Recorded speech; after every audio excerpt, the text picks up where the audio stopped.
Saya bilang tahun 2025 ini sudah tinggal 2 bulan. Dari bulan Februari saya dapat itu dan saya bikin di slide bahwa sesungguhnya tahun-tahun ini, hari-hari ini kita tidak perlu membuktikan diri kita di hadapan manusia. Kenapa? Karena kalau manusia sudah lihat kita dengan kacamata dirinya, kacamata hitam, kacamata merah, kacamata kuning, biarpun kita mau tampil dengan baju putih, seputih, sepolos, setulus apapun, orang itu akan tetap melihat kita hitam. Kita gak perlu membuktikan diri kita siapa di hadapan manusia. Kita buktikan saja siapa kita di hadapan Tuhan. Banyak kita masuk dalam hadirat Tuhan, banyak kita masuk dalam doa dan penyembahan supaya Tuhan berkenan kepada kita. Haleluya. Manusia lahiriah kami semakin merosot. Dari mana manusia lahiriah? Manusia lahiriah ini adalah tubuh kita ini yang semakin merosot. Merosot karena apa? Karena persoalan, karena tekanan hidup, karena pergumulan, karena kebutuhan, karena hinaan, karena cecaan, dan lain-lain sebagainya. Saudara, bisa membuat ada orang bilang, aduh kenapa kamu sudah kurus? Oh iya, banyak pikiran. Ternyata badan kita bisa kurus, gak perlu kita diet. Kalau kita udah banyak persoalan, oh makan pun tidak bisa. Haleluya. Manusia lahirnya makin merosot. Kelihatannya kita banyak ambil puasa, kita berdiam diri. Kita berdiam diri di hadapan Tuhan, kita puasa, kita doa. Dan di dalamnya saudara, Alkitab berkata, sekalipun manusia daging kita yang lahiriah ini semakin mengecil, semakin merosot, namun manusia roh kita, manusia batiniah kita, makin hari,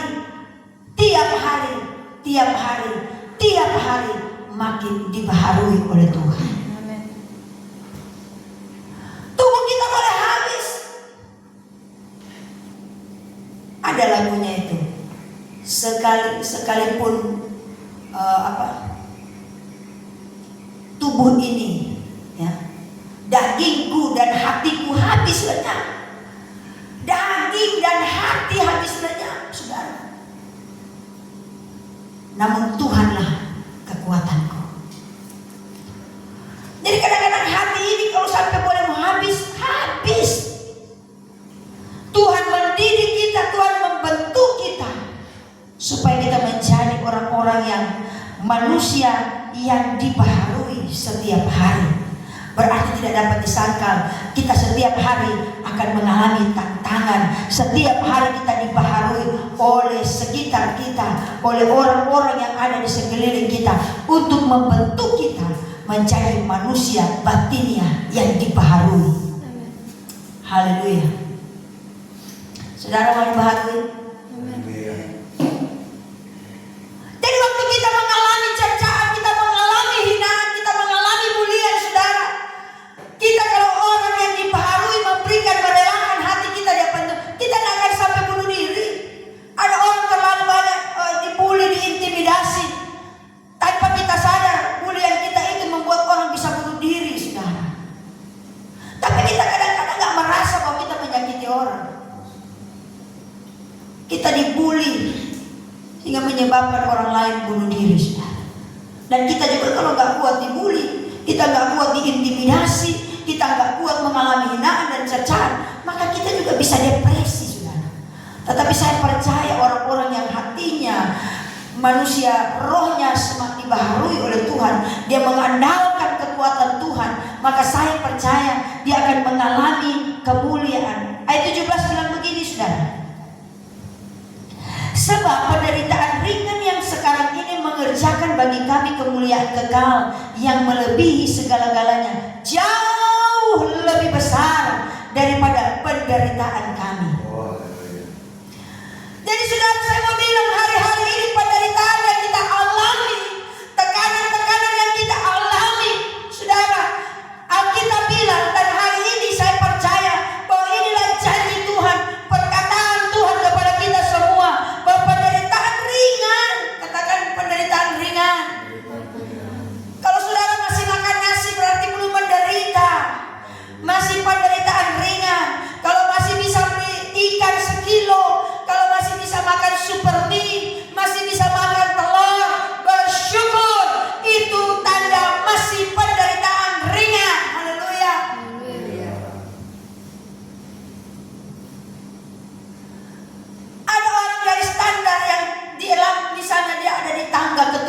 saudara. Waktu dia turun ke tangga kelima, keempat, dia udah gak mampu. Dia bilang, Tuhan mati saja saya Tuhan, sudah gak mampu. Tetapi saya percaya ketika roh kita semakin dibakar oleh Tuhan, maka kita mampu menanggung penderitaan ini. Haleluya. Dan kita belajar saudara, waktu Nuh membuat bahtera. Dengar baik, supaya manusia kita, rohani kita dibaharui, kita kuat menghadapi bencana, kita kuat menghadapi tantangan, kita kuat menghadapi cobaan dari luar, dari dalam. Saudara, Alkitab berkata kita belajar dari Nuh. Nuh waktu membangun bahtera, Alkitab mencatat di sana bahwa dia bikin pangkal dari dalam dan dari luar. Berarti kita harus punya pertahanan iman. Kita harus punya firman yang kita tutup dari dalam dan kita tutup dari luar, supaya air tidak masuk, supaya bencana, supaya air bah itu tidak masuk dalam bahtera yang akan dinaiki Nuh dan keluarganya. Amin. Jadi pada waktu bahtera itu berjalan, saudara, Nuh menari-nari di dalam bahtera. Dia hanya mendengar suara Tuhan, mendengar suara surga. Dia tidak peduli yang di luar terjadi seperti apa. Yang dia tahu, dia dan keluarganya dalam perlindungan Tuhan. Amin. Jadi dengar baik, bapak-bapak, protek keluargamu dari dalam dengan firman, protek keluargamu dari luar dengan firman. Karena firman Tuhan berkata bahwa penderitaan ini mengerjakan bagi saudara dan saya kemuliaan kekal, melebihi segala-galanya, melebihi emas dan perak, melebihi kebutuhan kita, melebihi persoalan kita, melebihi apa yang kita hadapi, melebihi tantangan kita hari-hari ini, saudara. Maka itu hari ini saya katakan, kuatkanlah dan teguhkanlah hatimu.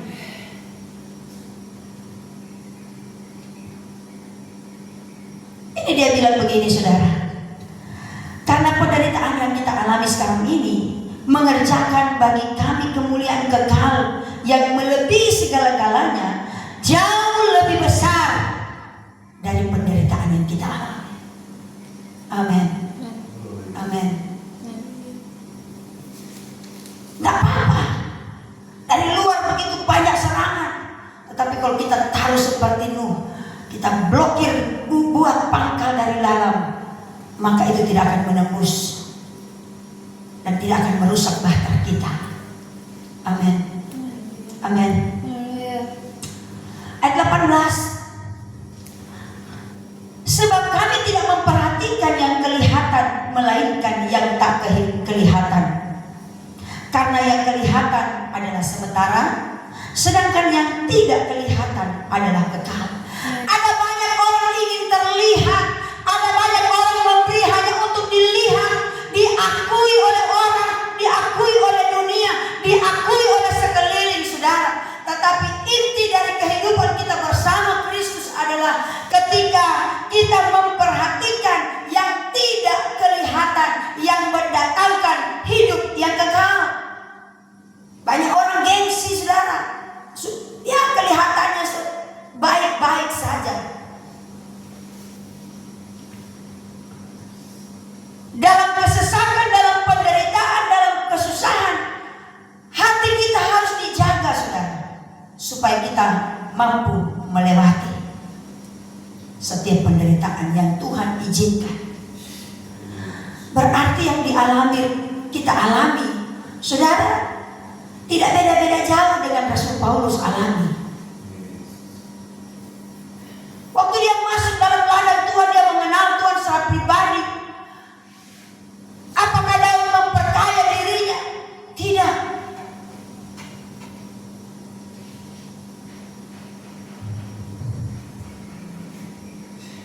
Tetapi Daud memperlengkapi dirinya dan umat-umat yang percaya, yang mengikuti dia, yang percaya kepada Tuhan. Dia perlengkapi dengan firman supaya kita menjadi orang-orang yang kuat. Jemaat di Korintus menjadi jemaat-jemaat yang kuat di dalam Tuhan. tidak gampang terombang-ambing. Rasul Paulus mengajak, bahkan hari ini saya mengajak kita semua, mari kita jangan terlalu memperhatikan yang kelihatan di luar. Kita mau kelihatan baik di muka orang, kita mau kelihatan baik di muka semua orang, saudara. Makanya biar kita melenceng, kita terobos terus. Yang penting orang menilai kita baik.